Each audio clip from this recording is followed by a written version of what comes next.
Bonjour, je me présente Patrick Giroir chez De Tout pour Tout. Aujourd'hui, je vais vous faire une petite visite d'une mini-maison qu'on a fabriquée presque entièrement en matériaux recyclés. Qu'est-ce qui m'a donné l'idée de faire une mini-maison comme ça? En fait, c'était en partie pour solutionner une problématique. On entreposait du matériel dans des grosses vannes 45 pieds, puis la ville nous avait demandé d'en disposer. Fait qu'en cours de route, on a défait les deux vannes en différentes pièces. On s'est fait une chambre de peinture, on a fait des éléments comme des tables, des différents produits comme ça. Et pour la dernière, c'est là que je me suis dit que ce serait peut-être intéressant de faire peut-être une mini-maison avec la structure de la vanne en question. C'est pour ça qu'on s'est fait faire une remorque sur mesure chez une compagnie locale de remorques.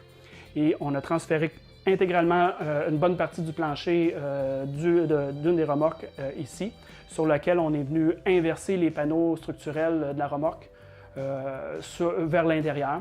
Puis c'est de là que de fil en aiguille, je me suis dit ça serait peut-être intéressant. C'est une façon en même temps de maximiser l'équipe quand il y a des temps morts, ces choses-là, puis de maximiser certains matériaux des fois qui sont boudés. Presque, je dirais, pas loin de 80% de la matière utilisée, c'était toute de la récupération.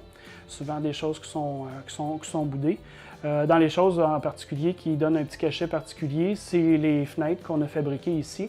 C'est un client qui avait changé l'entièreté de sa fenestration dans sa maison pour le look. Donc, c'était pas des thermos très vieux. Puis de là, on a décidé de fabriquer des fenêtres, des portes, des choses comme ça, de donner un cachet.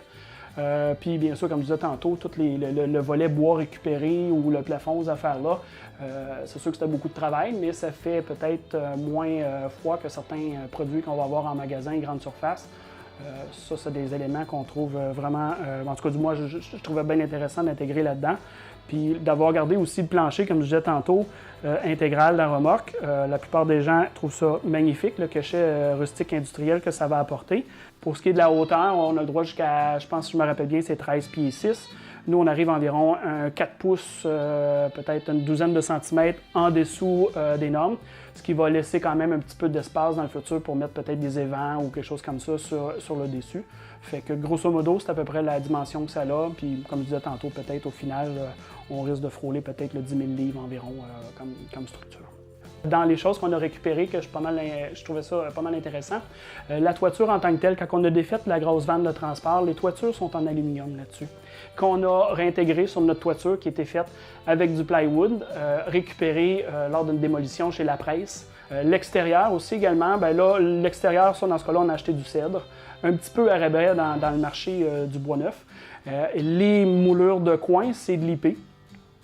Fait qu'on l'a repris, qui matchait bien en même temps avec ce qu'on voulait donner comme look.